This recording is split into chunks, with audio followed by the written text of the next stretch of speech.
Hey everyone, my name is Mike Vaughn. I'm a writer at Geek Vibes Nation, and I'm also the author of The Ultimate Guide to Strange Cinema. And I'm Dylan Gonzalez. I'm the editorial director of geekvibesnation.com and also a co-host of the Home Dance Film Festival podcast. And welcome to the Video Attic new release Roundup. As always, we're going to be talking about some really fun new releases. And I'm going to kick off this party with a highly anticipated film for a lot of horror fans and just like film fans in general, and that is Pearl from Ty West.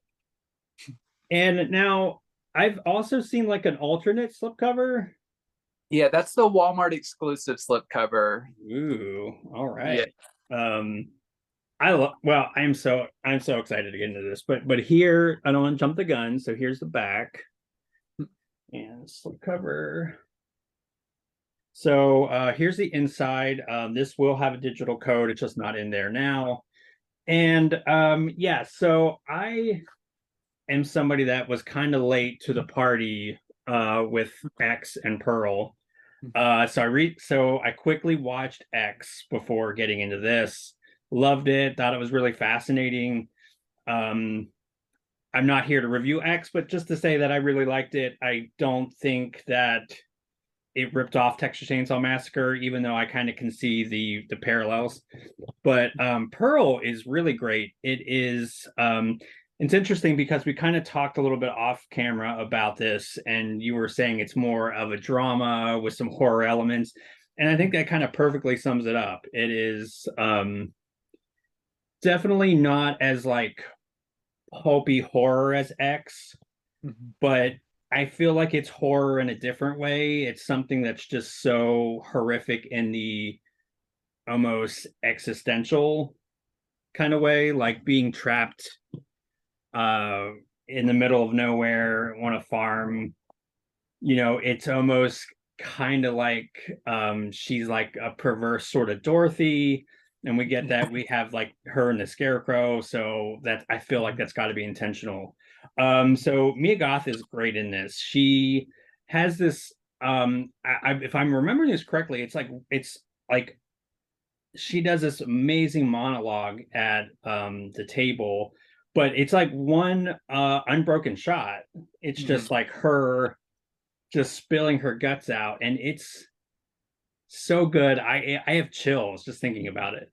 I loved it. I also thought it was really clever how they folded in a lot of the themes from X over to from 1979 to what was this 1918. I like the little nod of like X marks the spot, like to hit her spot on the stage, but also one of the judges says about having that X factor. So I was like, oh, that's cute. I see what you're doing there, but also like early porn, which I thought was again kind of a cool little way to interconnect both of these films. So you know, I'm very kind of hot or cold with Ty West. I'm somebody that has followed his career since Roost, which was like all the way back in what the late 90s or early 2000s, like 1,000 years ago feels like.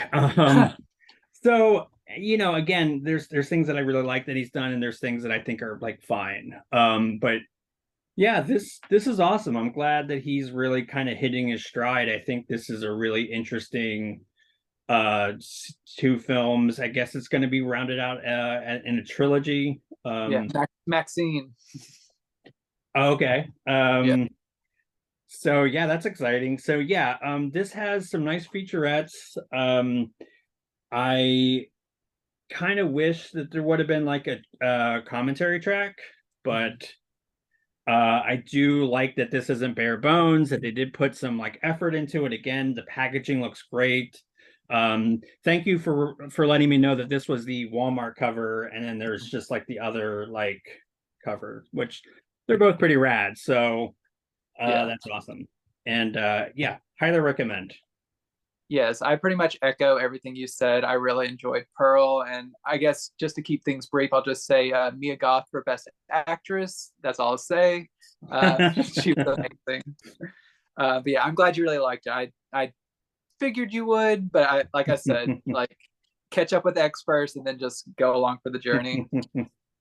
My first title is, I'm continuing on from last week. I've also done a separate unboxing for this collection. So if anyone is interested in getting a closer look, I have a very extensive unboxing of this. But I am rounding out my Sony Pictures Classics 30th anniversary 4K Ultra HD set, which is 11 films included from the Sony Pictures Classics library in one collection. I did 5 films last week, doing 6 films this week.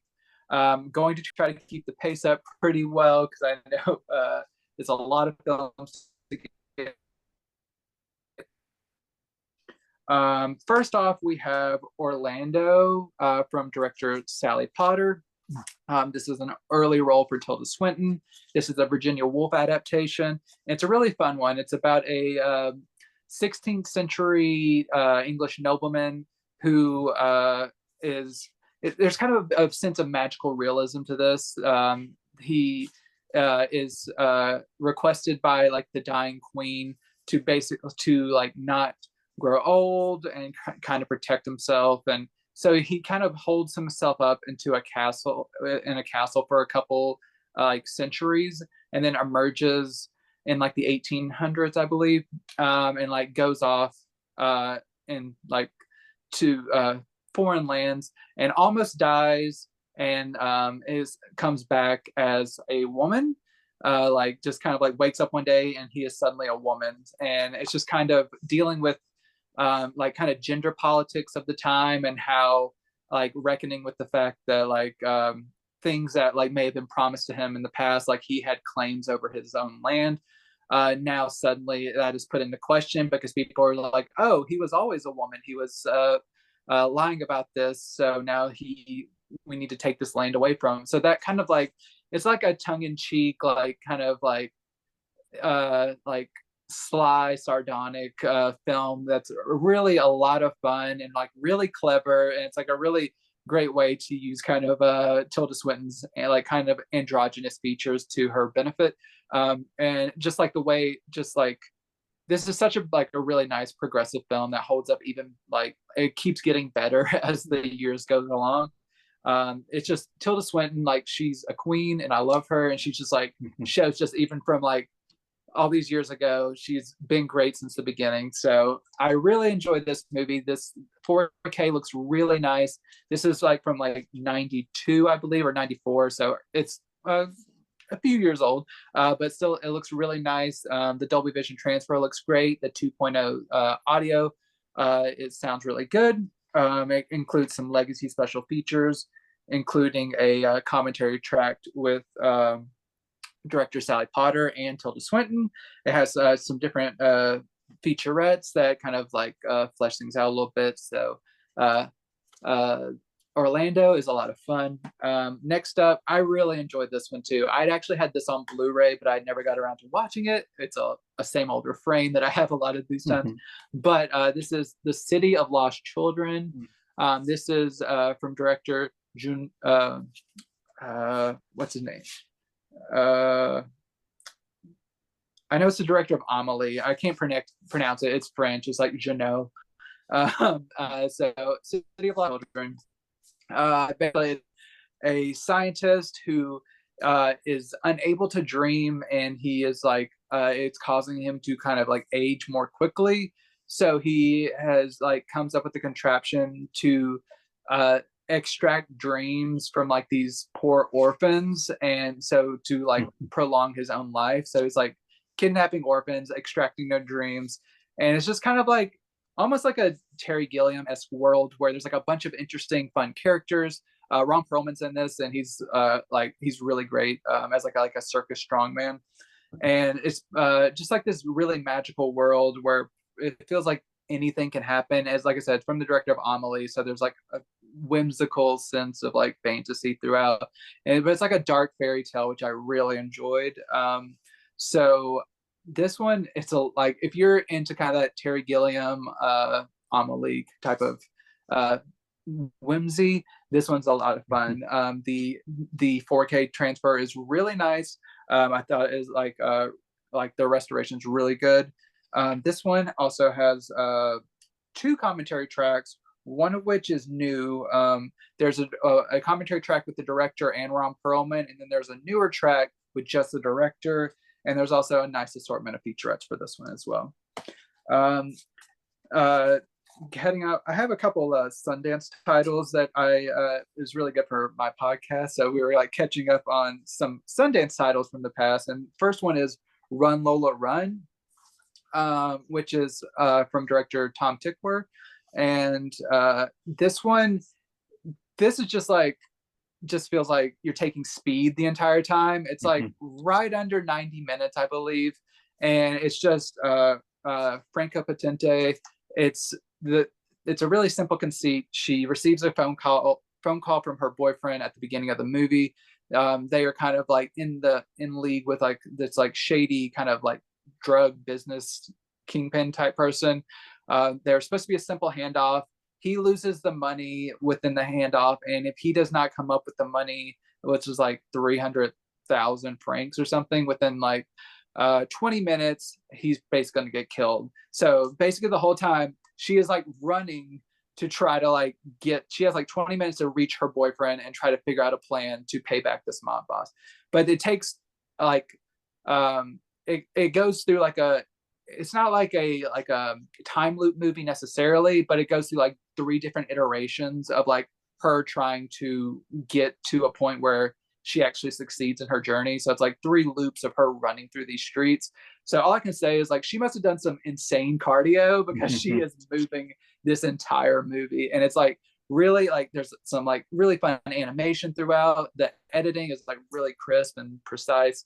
It's a really exciting movie, and I really enjoyed this one. I had seen it before, but it had been a long time. I had this one on DVD, but this obviously looked much better. But I will say with this 4K transfer, this is shot like there are certain shots of like basically it's like almost like consumer grade like video cameras. So it's like not super crisp with some of the shots that are inserted, but that's like a product of how it was filmed. It's the aesthetic of the film. So like, don't complain if you see this and you're like, oh, it's like kind of fuzzy and stuff. That's how it's supposed to look.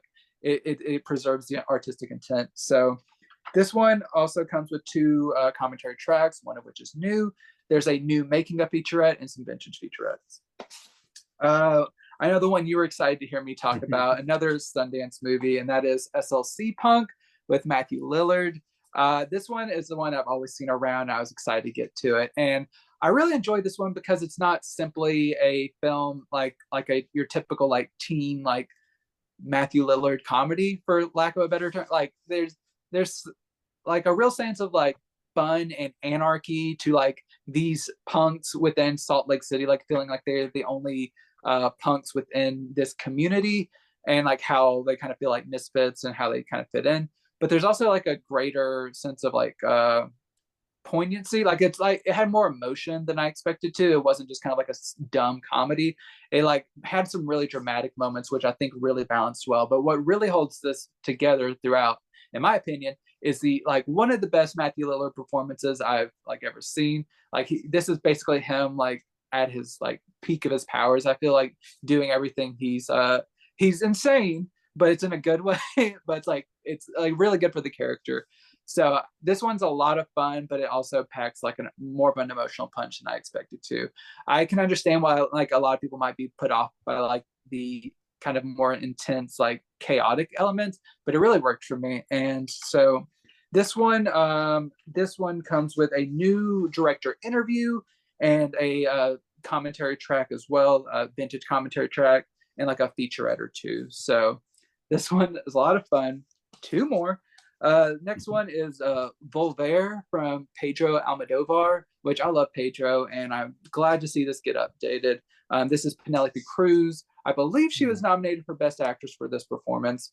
This is about like her mother who passes away, but through once again, it's kind of a theme of like magical realism.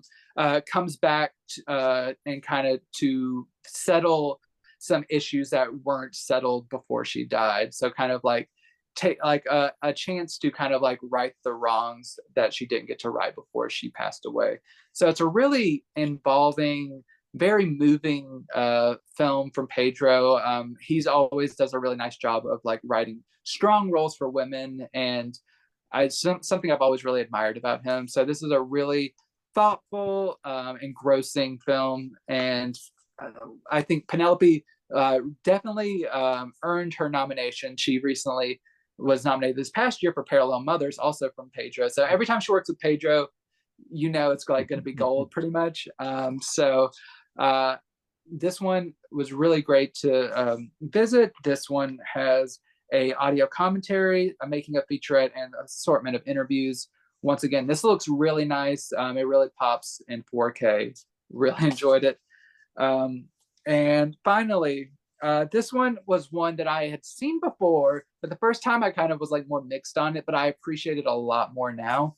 And that is Synecdoche, New York, from Charlie Kaufman, which this is just a side point.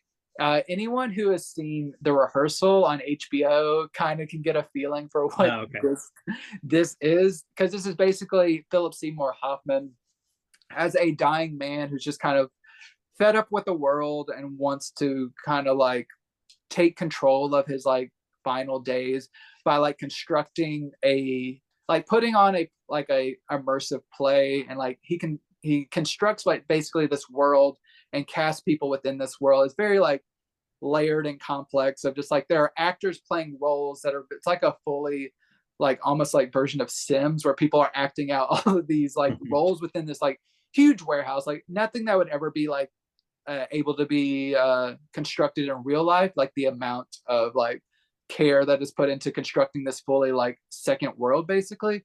But there are still issues that I have with it, as far as like it's a little convoluted at times and like a little too precious with like oh, look how clever I am with like these like layered some of the layered elements of it.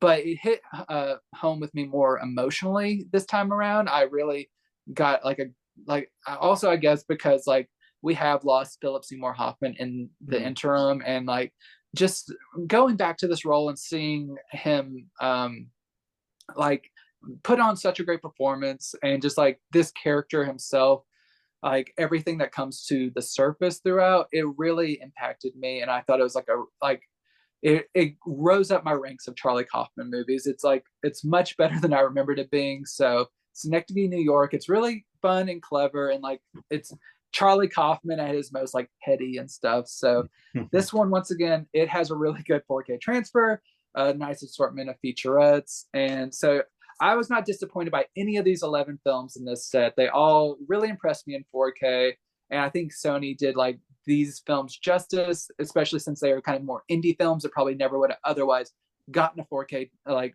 presentation. I'm really glad they did it. So thank you, Sony, for like representing one of my favorite specialty labels on 4K. Yeah, and just to add a note, the Salt Lake City Punks was so awesome because I believe previously that only got a DVD release. I believe that at least in the US never. Now, don't come at me and say it got a different region Blu-ray release. I don't know. I just know in the US it didn't. So we went right from DVD to 4K, which is awesome. Yes, I know. Like a lot of people are like, what? Like I never even like I just wanted this on Blu-ray at least, but boom, right to 4K. Hey, we don't hate that, right? No. So my next one is one that I was so excited for when it came out. I've seen this previously like 4 or 5 times, and that is William Wyler's Detective Story. Mm-hmm. And this was nominated for a bunch of Oscars. Back, Eleanor Parker, and I believe Lee. I think this was best supporting actress or best supporting actress nomination for Lee Remick in this. So this was like a very early role for her. But yeah, really fantastic. I wouldn't say this is it looks like a noir, but it really isn't. It's more of a I think the best way to describe this to somebody would be Think about that old show Barney Miller, only much, much darker. Yes, yes, that is a great um description. yeah, it's so but it's such this movie boggles my mind because it talks about a lot of like really taboo subjects. And this was still I mean, this was 1951, so the Hays Code was still very much in effect, although, probably maybe another 8 or 9 years it would pretty much be all but gone. But you just to say 10 years earlier, you could not make this film. Mhm. Um, because like I said, it taught well, I'll get into that. But basically, so this is the day in the life of a working police place. Kirk Douglas is the titular detective. He's very world weary. He has a strict moral code. I mean, it is almost like a religious zealot as far as like how he like clings to this almost like righteous kind of cause. You do find out, and I'm really glad that they took the time to flesh this out of like why he is feels so strongly about this. Like really when they explain why he is such a hard ass, for lack of a better term, you're like, oh, that makes sense. Like I get it now. That being said, he treats his wife like garbage. Yes. Um, and I'm keeping this as vague as possible. I take it you've seen this, right? Yes, I also checked out this disc, and I did like the movie, but his character really annoyed me, mostly because how he treated his wife and things he said to her. Yeah. Well, suffice it to say, he gets his comeuppance. Um, so, but yeah, it's yeah, she's great in it. Like, I like how Weiler always really gives us great female characters. There's some writer directors that just, it's not that they necessarily, I don't think it's that they don't like women. I think that they just don't write them well.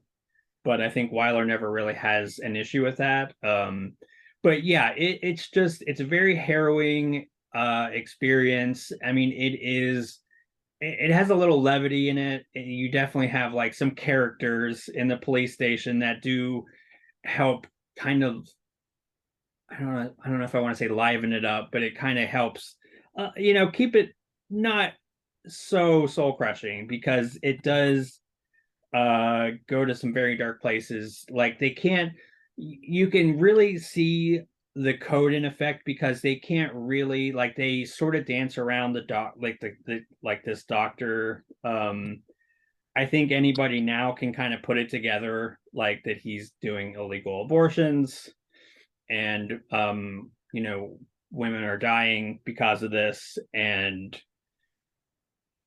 I'm not going to get into a lot of that because it's still very timely, unfortunately. But like, yeah. So it's really powerful stuff, and this 4K looks fantastic. Again, I've seen this multiple times. I've never owned it on home video, but I've seen it on like TCM.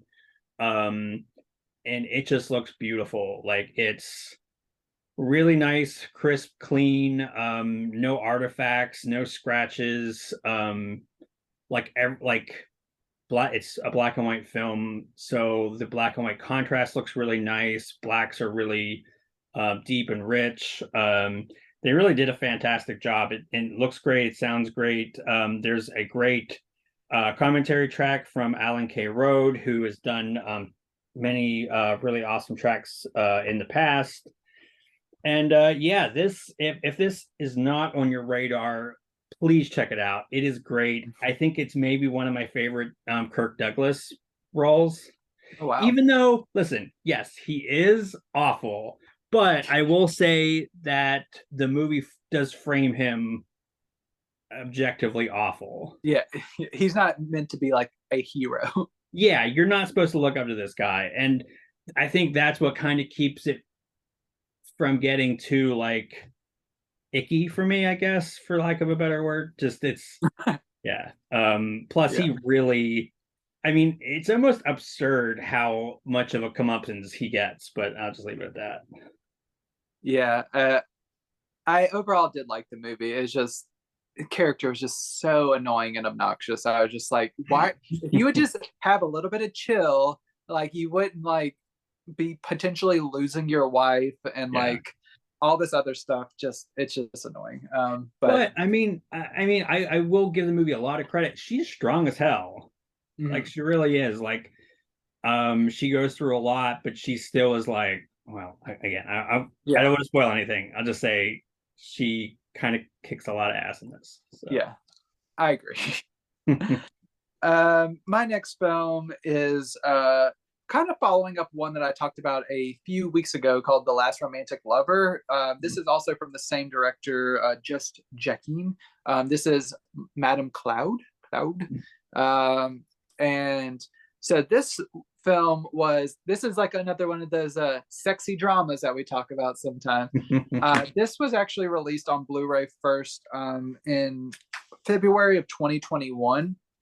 But this has been re-released in like this limited edition form from Cult Epics with a soundtrack from Serge Gainsborough accompanying it. So you have the Blu-ray and the soundtrack with it. So that is a fun addition, and this does have a really cool soundtrack. And I always love when Serge Gainsborough does stuff. And I conveniently, I'm not reviewing it on this show, but I reviewed his daughter's documentary about his wife that is called Jane by Charlotte. If you want to read the Blu-ray review, that is on geekvibesnation.com. But it all just kind of ties together thematically for what my week was last week. But yeah, Madame Cloud, this isn't as kind of like light and romantic as The Last Romantic Lover. This is more, it's still like sexual and scintillating and stuff, but it's like also has like some espionage, like spy stuff within it.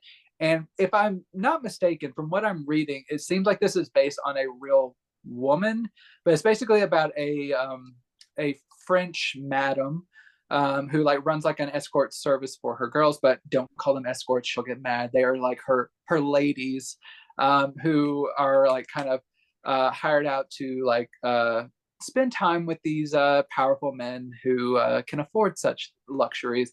But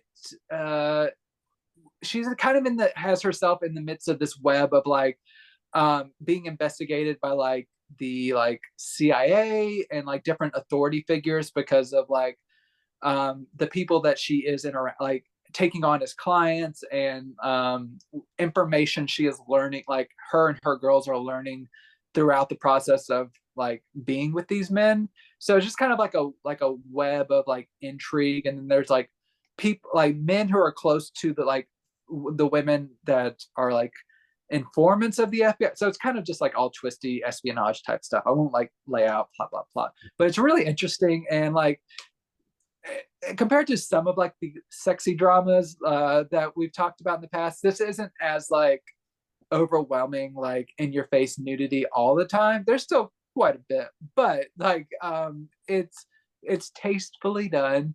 And they actually do at least somewhat give kind of equal, not equal, I will say that they do feature both sexes in the nudity department. The women are far more, but you do get a little bit of both if you're interested.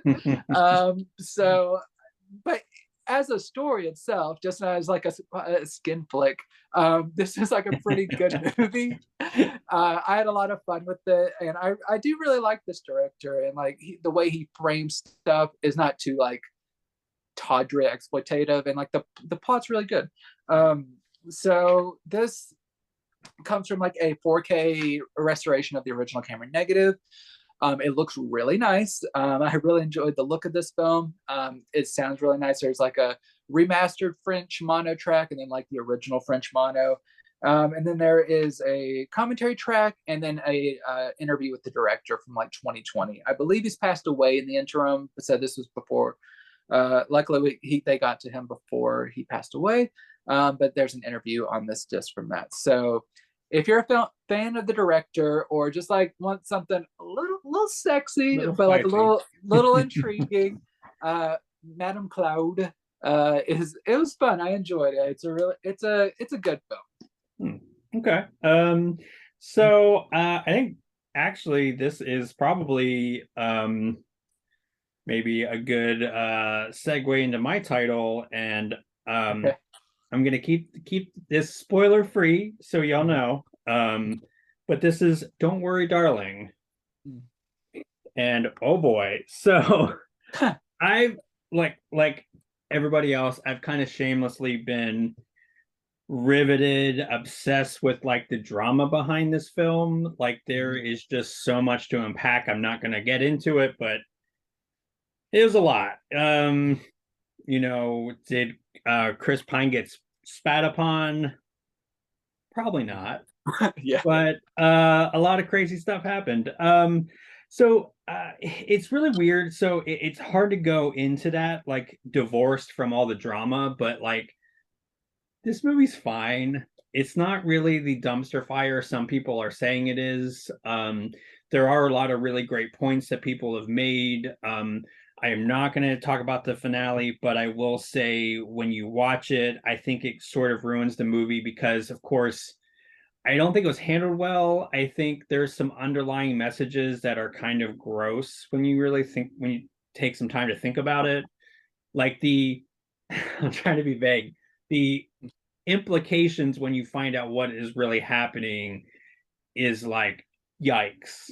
Like it's beyond gross. And um see again, I'm trying to be super careful of how not to talk about this without talking about the ending, but Yeah, because I um haven't even seen it, so I'll get mad at you. but yeah, I would say like the I mean, Florence Pugh is amazing. She's great. I do think I like the intrigue and mystery the film does manage to build in its first and second acts. All this weird stuff kind of happens. There's some like weird visuals that almost were like old Hollywood-esque, like the big splashy musical numbers that well,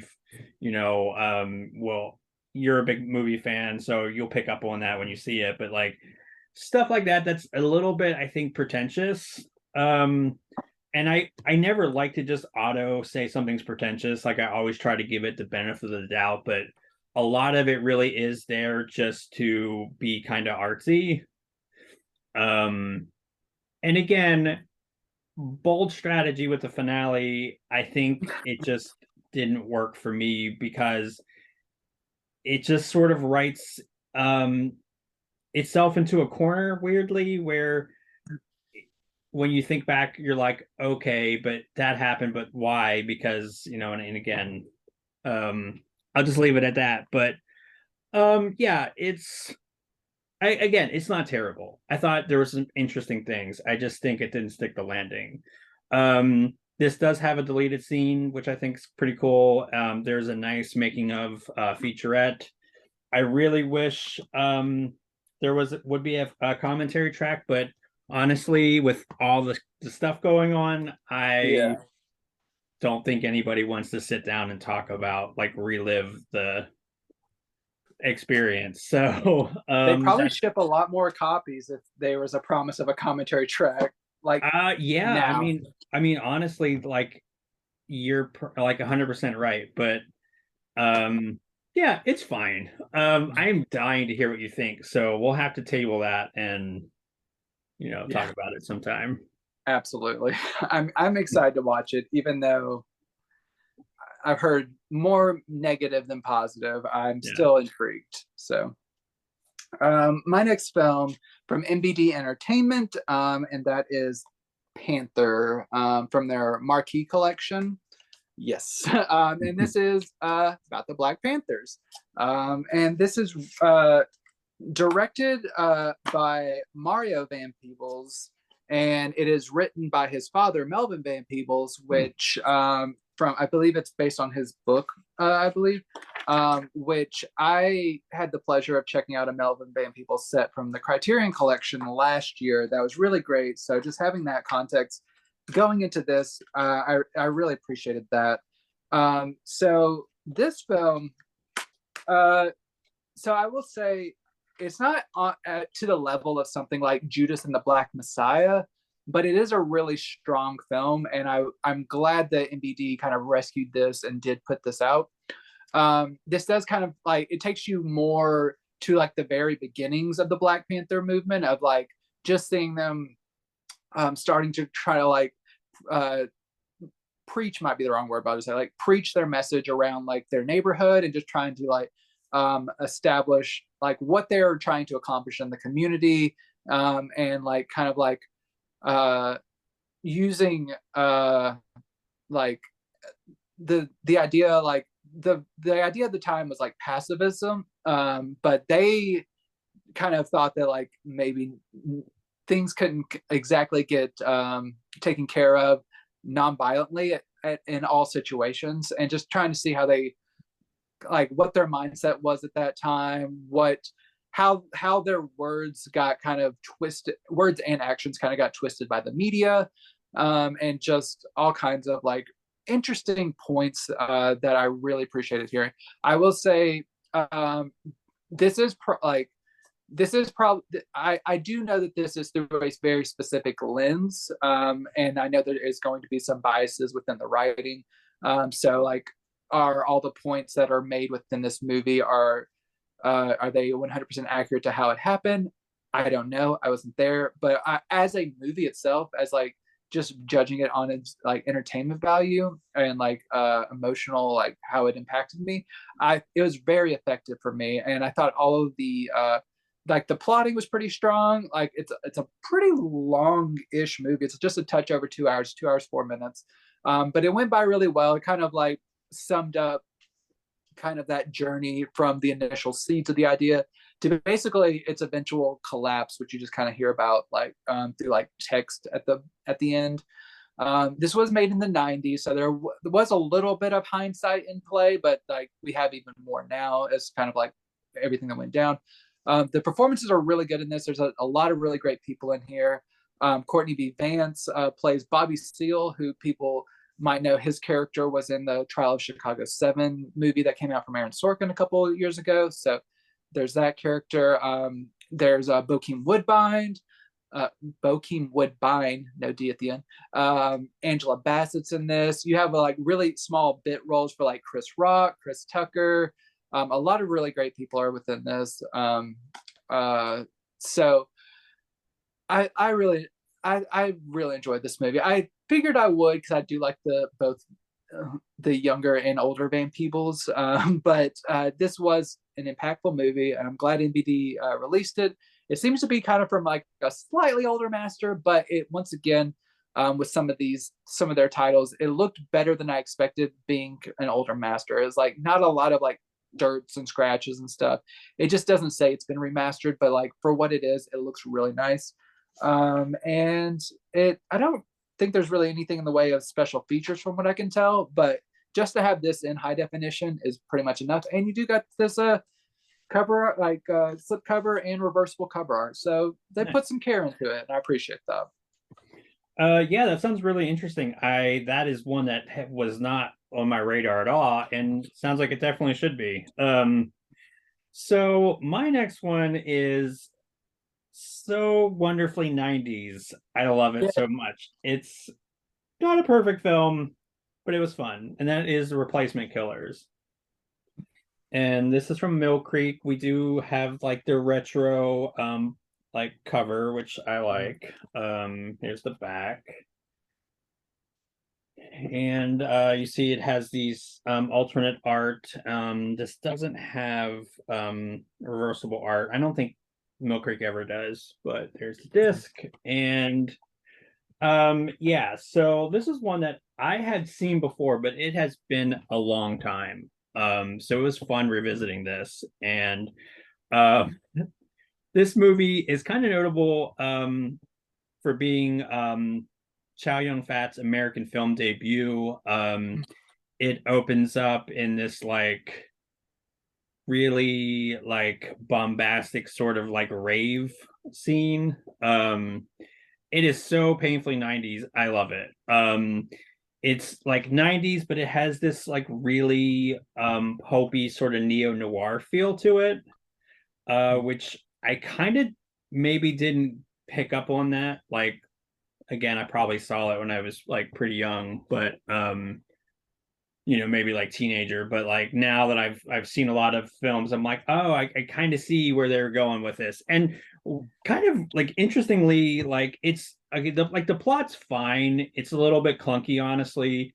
Um, did it give me everything I wanted, which is just shooting and like I which is hard to talk about with stuff going on, but just mindless like fictional violence is if you're in that mood.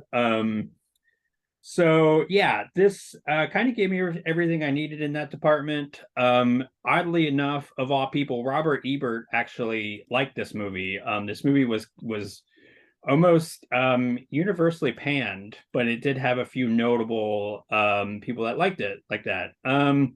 So it's a fun movie. It has some interesting twists and turns, which I won't spoil. Michael Rooker is in this, Oh, and cool. yeah, and we love Rooker. We love a Rooker moment. So that's fun. I really hate to report this because this is such a stylish movie, but this transfer is not very good. Yeah. Like, and which is interesting because this is from Sony, and I usually when they provide they'll provide their own transfer, and it's usually really good. This is by no means terrible, but it is very grainy. It almost looks like a DVD upconvert to Blu-ray. And it's such a shame because this is such a visually sumptuous movie. It really is. Like for all its shortcomings, it really does try to be stylish in that like hyper, almost surreal 90s kind of way. So yeah, just be aware of that. Again, it's not awful, but it's not great.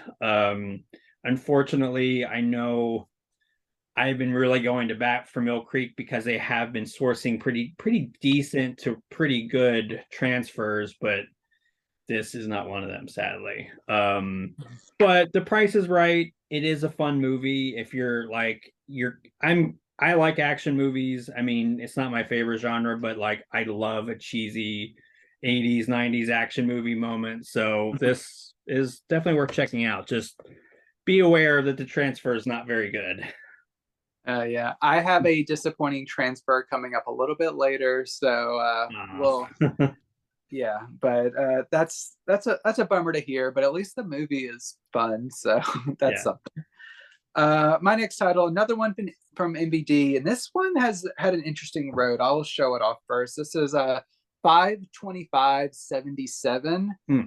which is a film that I believe first premiered at a festival back in 2013, and it is just only now getting released. Because I remember hearing about this at the time, and I was interested in like watching it because it had people I liked in it. I did like this stars John Francis Daly from Freaks and Geeks. A lot been more in like the background in recent years. I believe he co-directed Game Night, but and like maybe like co-wrote some of the new Spider-Man movies. So there's that. But so this one, it's had like I said, a rocky road to actually getting seen by like a mass audience. And I can kind of see why, but not completely. Overall I like this movie, but there are issues with this. So the main issue is it is entirely too long. So this is so you would think like something like this, it kind of seems like kind of like a nostalgic like comedy. This is 2 hours and 12 minutes long.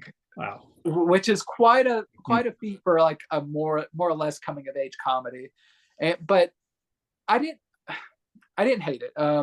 This is based loosely on the actual life of director Patrick Reed Johnson, so it almost kind of feels like his version. Like he was like a early version of like what everyone's doing now, like Steven Spielberg with the Fablemans and like stuff like that, like just recounting his childhood, but just not as adept as Spielberg, which is interesting because Spielberg is a character in this movie. He goes to like the character ends up going to Hollywood and having like a meeting with Spielberg, like while he's trying to make like Close Encounters of the Third Kind, which is pretty interesting. But basically, this is about the John Francis Daley character. He is like a young aspiring filmmaker. He's like a film geek who loves making like his home movies, like on like Super 8 and all that type of stuff. So he like gets his friends and family involved. He sometimes is like a bit of a chaotic force with like destroying stuff within his home in search of like getting that perfect shot and all that stuff. So he's all around film nerd. He's like us. He loves film and like he loves it. It's just back in the 70s. It's great. He's like obsessed with like reading film magazines. He loves like 2001: A Space Odyssey, all that stuff. So the first hour or so is him. Yes, like multiple hours of this movie. The first hour, this does feel like two movies in one almost. It's really weird because the first movie within this movie is like him trying to reckon with his place. Like he wants to be a filmmaker. He's in this small town. He doesn't know how to get out of this town, and like he's just like yearning to like get out of town while still like making movies with his friends while he's there. He's like trying to like find like a girl. He eventually does find like a girlfriend that he becomes close with, but like he eventually does get to like Hollywood for like a weekend. I won't like spoil all the plot beats, but he does get to Hollywood and has like I said, this meeting with like Spielberg. But the bigger thing is like he meets George Lucas as he's making Star Wars. So that kind of becomes like the second movie. So the first movie is kind of like a coming of age movie about a aspiring filmmaker trying to figure out his life, and that it's not wrapped up completely cleanly in like the hour and 15 or 20-minute mark, but like the rest of the film is like it turns into like a film about his obsession with the impending release of Star Wars and trying to get people like and get like excited about this new movie that he saw like a very rough version of that while he was in Hollywood and trying to, and like he makes it kind of like his mission to get people interested in like Star Wars coming out, which is it's a interesting concept. Like it's a fun like like the cultural impact of Star Wars at this time. That's cool, but it also seems kind of completely almost completely removed from the first half of the movie. So there's like two interesting movies within them, but it's kind of like very erratically paced, and I think it could have been tightened up a lot more to be like one shorter, like more cohesive movie. And while I did overall, I felt nice, I enjoyed it, I enjoyed the journey. There was a lot of like stuff that could have been taken out to at least get it under 2 hours. I think that's for this story in particular, it needs to be under 2 hours. But I enjoyed it. It's a good film. It's just a little shaggy, and it's shaggy and more than just the plotting too. There's like some special effects that are very like, oh, that was definitely like a green screen or something. Like it just looks bad. But I know this is like low budget indie filmmaking. I can kind of overlook it, but there are things that just objectively don't look good. But like as like a passion project, I kind of give it a pass, and like I enjoyed it. It's just not the best film, but like I am glad it finally came out, and it's cool. Like this has like slipcover. The transfer overall looks good. It has some cool special features, including a commentary. It has like the initial like Q&A from the original like Fantastic Fest, I think, or Fantasia Fest, Fantasia Fest back from 2013. It has the Q&A. And like different like little interviews and stuff. So like this is treated well on disc. It's just the film itself is a little too ambitious and not as cohesive as it could have been. So 525.77. If you're like a Star Wars fan or just like want a nice coming of age film, it's pretty enjoyable. Yeah, it almost sounds like that could have maybe worked as maybe a series. Like yeah, I think exactly. It needed a better structure. Almost fittingly, my next title is one that um kind of, I thought was fine, even though a lot of critics seem to not like it, and that is The Inner Life of Martin Frost, Okay, yeah. um, which is a bit of a sexy movie. Ooh. But yeah, it's yeah, so this is a very kind of weird, very meta-ish movie. Again, as I said, it wasn't really liked by critics. And I do agree that it does have a lot of issues. I think the problem is kind of like with your movie. I think the pacing really kills any sort of momentum that this builds. And it has often been slammed for being kind of pretentious. And again, I try not to just hurl that at everything, but I can kind of see what they're saying. Having said that, I did enjoy it overall. I think it has a really interesting hook, which is like a very weird and meta approach to imagination, writing, relationships. It does have a lot of cool ideas and concepts, but here's the thing. I don't ever think that it takes them far enough to be really effective, or like I wasn't like moved, or like my perspective really wasn't sort of altered by the end of the film. Um but yeah, it's a fun movie. I think, this is a great cast. I really like how they did give it a nice 4K restoration. It looks gorgeous. It is the director really did a great job of using like practical locations. They of course look stunning with the restoration. It's just, yeah, it's fine. I'm glad like you said with your film, I'm glad that it's out there for people to discover. It's a little hit or miss, but if you like this movie or you like these actors, I think it's worth checking out. It's nice because this does have a featurette. This does have a whole other feature running off to the circus, which Oh, is pretty interesting. Yeah. So they don't just plop this on there. They do give you some nice like stuff. I also wanted to point out that this does have a booklet inside. oh. And I'll show you that really quick, which I was really happy about because I really like any kind of context that I can get for a movie. It like is great. The really nice. You can see like the pictures are really nicely reproduced here. I actually watched the movie first and then read it, and then I was like, oh, I kind of get what some of the things he was sort of going for, and it did help me appreciate it a little bit more in hindsight. So I think that's really a nice addition. So really nice packaging, nice, collection of like special features and everything. The movie is just, it's all right. Yeah, I'm interested in checking it out just because I really like David Thewlis. Yeah. For our genre fans, I guess he plays Lupin in Harry Potter, so that's like, there you go. If you're a Harry Potter fan and you want to see Yeah. him in a much different role, then See, that's there you go. interesting because when I think of him, I think of Fargo.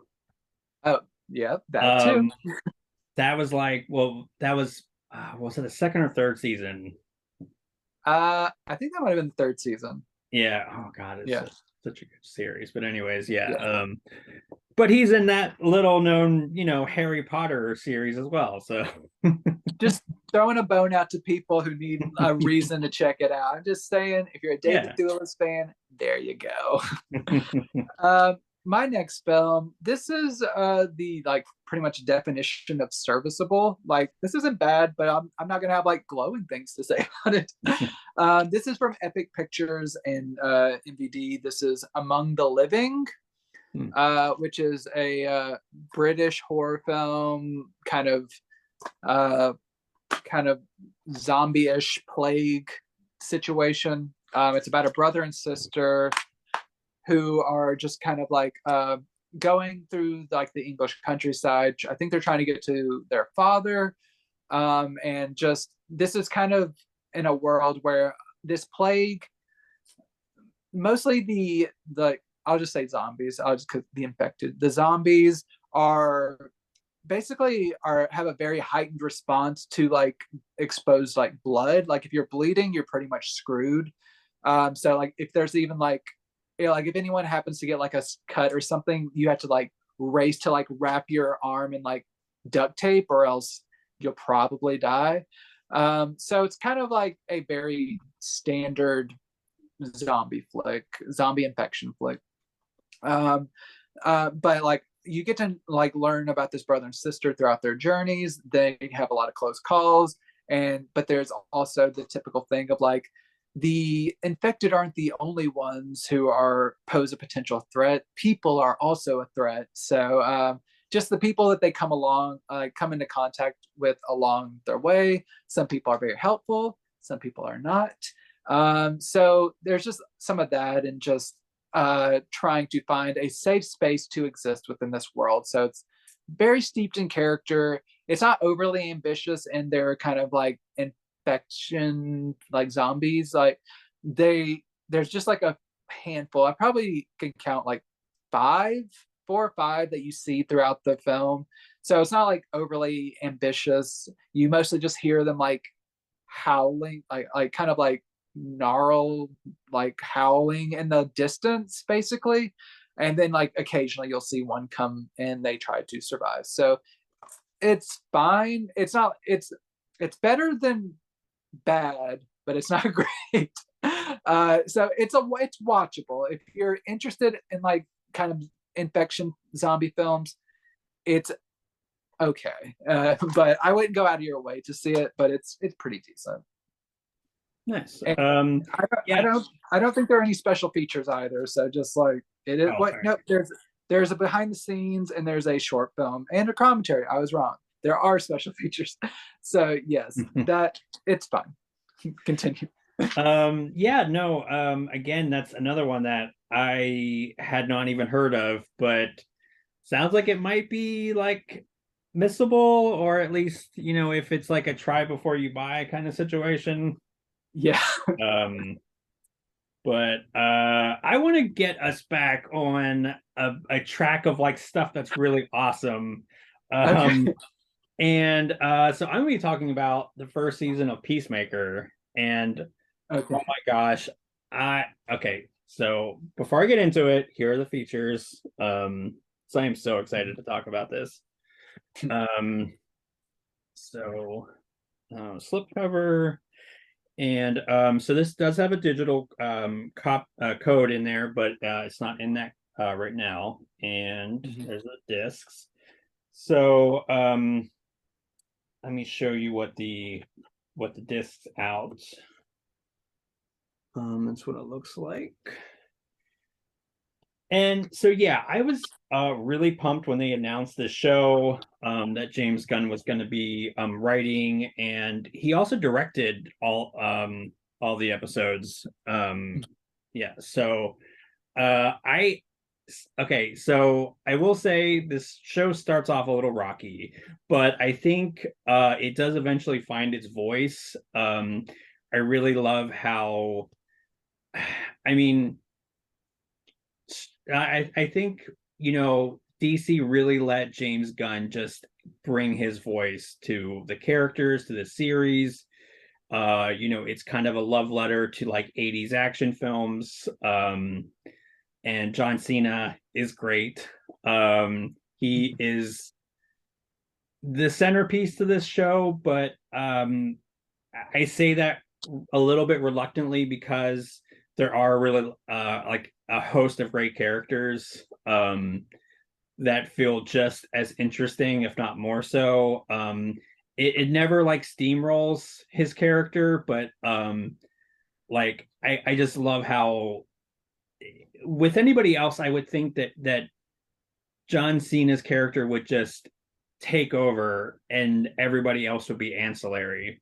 But because it has such great writing, you really do kind of um, get a lot of great characters. You get a lot of great world building. There's some moments that are just visually stunning, especially towards the later half of the season. Like, I don't know how much is spoilery, so I'm going to try to be really careful about what I say, but it's good. And like, again, I'll keep it vague, but like they get into oh gosh, I'm blanking on who plays the dad from Terminator 2. Robert. Patrick. Yes. Yeah. Who's we were talking about Kurt Douglas being a real piece of shit. He is every kind of ist there is. Um and like my husband started watching this with me like initially when it was like new, and he was like, I'm out. Like, but which I understand, like he's a lot. Again, sort of to parallel Detective Story, I mean, Gunn and everybody, he's not framed as somebody you're supposed to like. In fact, he's so shitty that you kind of understand why, Peacemaker is so shitty. But I think he does kind of grow as a character, and I'm very intrigued and interested to see like where they take this series. As far as like a first season goes, it's stellar. Again, I think the first couple episodes, it takes a little while to really get engaged, but yeah, it's got Gunn's style, which is like sardonic, bombastic, but a real like there's such a reverence there too for the material, and I think that comes through. Yeah, this is one I actually have not seen it yet. I love Suicide Squad, but I have not seen this show yet, but I'm very excited because I loved his character in Suicide Squad. Yeah, it's I, again, he balanced the balance of like real genuine heart and like humor and really dark humor is such, well, I mean, like that's such a tricky sort of like ledge to walk, but like he really does it. I mean, there really are heartbreaking moments, and then there are just stuff that is just so silly and over the top and absurd that it's just like it's like you're watching like the best ridiculous 80s action movie, but with a budget and a great cast. So Awesome. I cannot wait to dig into that. That's great. My next film is from Paramount, and this is the 45th anniversary edition of Saturday Night Fever with John Travolta, which you have this kind of garish looking cover art, but it's shiny, so that's something. I mean, yeah, it seems to fit the. Yeah. So yeah, it's just this does come with a Blu-ray of the director's cut is on Blu-ray and all the legacy special features. I believe the theatrical cut is the only one on 4K. So I had actually never seen this before.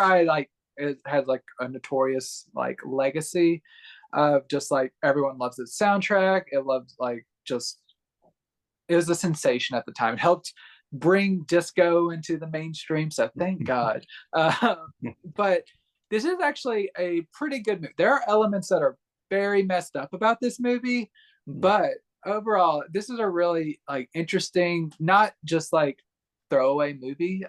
This basically is John Travolta playing a young Italian man who dreams of basically having a better life. He goes out on the weekends like to the like club to like to dance and like basically escape his life, and he ends up getting into a situation where he's like going to try to be a part of a dance competition, and there's like a lot of life lessons learned throughout. And like what I really found interesting about this is like how it does handle a lot of really like weighty themes throughout. There's like the character, he is definitely not perfect and he is shown to be very flawed throughout. But he's also kind of confronting some of like, he is kind of held back by like preconceived notions of racism throughout the film.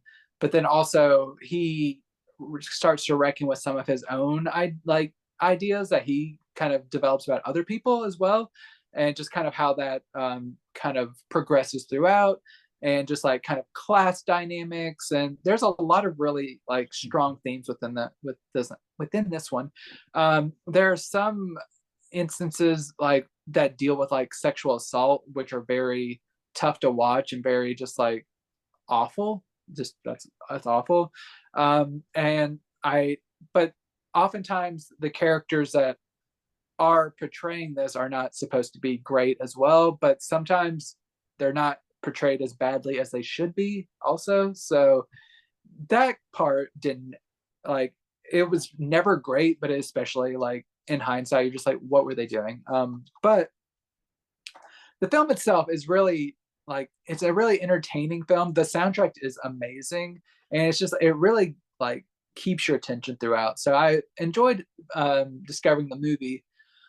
Where this is where I have to address the lackluster transfer that I referenced earlier.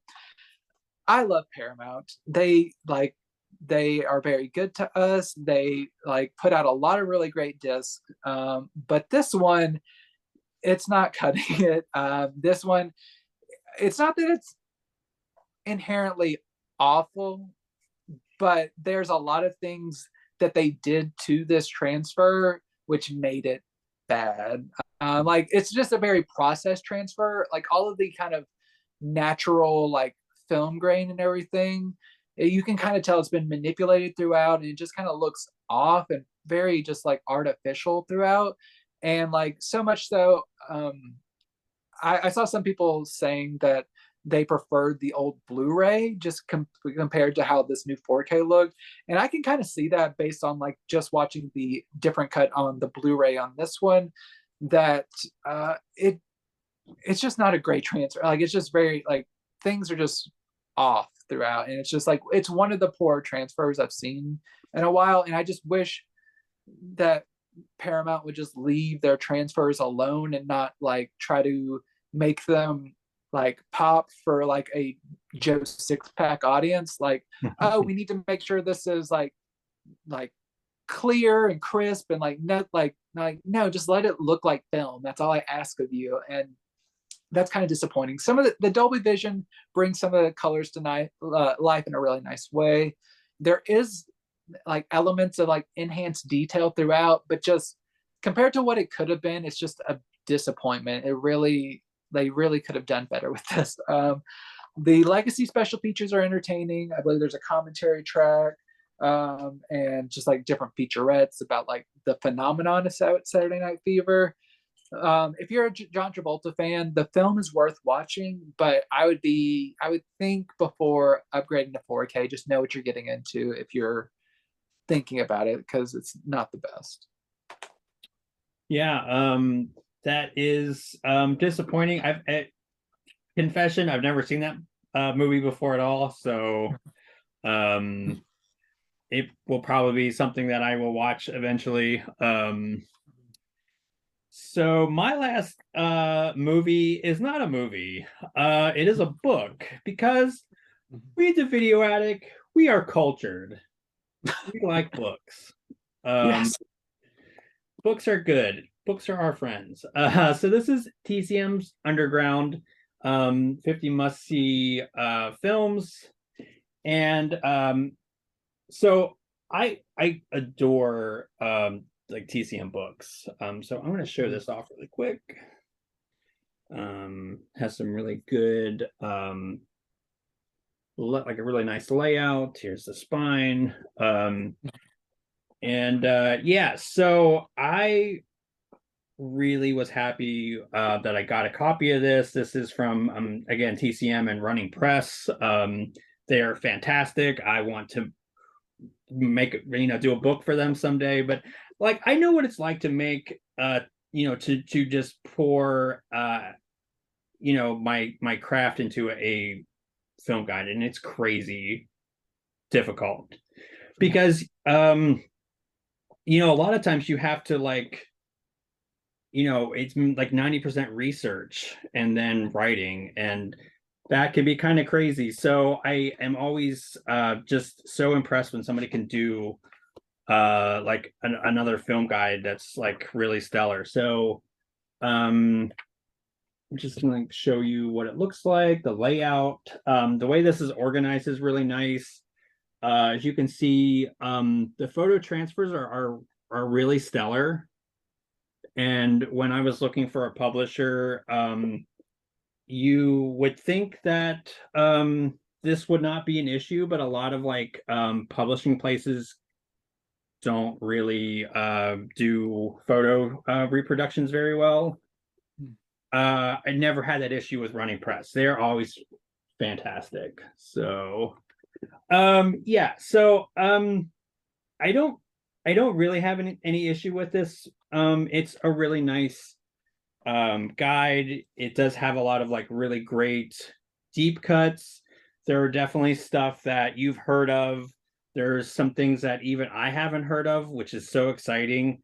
And I think, just speaking from my own sort of perspective, it's very, very difficult to come up with movies that even hardened film buffs will probably not be familiar with. It's kind of funny how when I was researching and writing my film guide, it was like a ton of stuff that is out now on beautiful 4K Blu-ray, deluxe editions. I had to get gnarly imports because this wasn't widely available. I will say some of the deep cuts are, again, great, but if I'm being honest, I feel like there is some stuff missing in here that I was a little bit sad. There's no Frank Henenlotter films, which I'm shame on you, because that's to me, that's quintessential, underground film. I liked it. This is a great book. It is just something that you can skim through. You can read all the way through. I like stuff like that where you can just kind of pick apart each section. Again, it is really well organized. Let me show you the contents here. And yeah, it's a good time. Again, I was impressed by how some of these are really even stuff that I haven't heard of, so that's always exciting. And with my book, that's what I really tried hard to do, which is unearth stuff that it's kind of a catch-22, because the hard to find stuff is obscure, because there's a reason why it's obscure. So yeah. But anyways, thank you for coming to my TED Talk. Nice. A masterclass in book publishing. Yeah.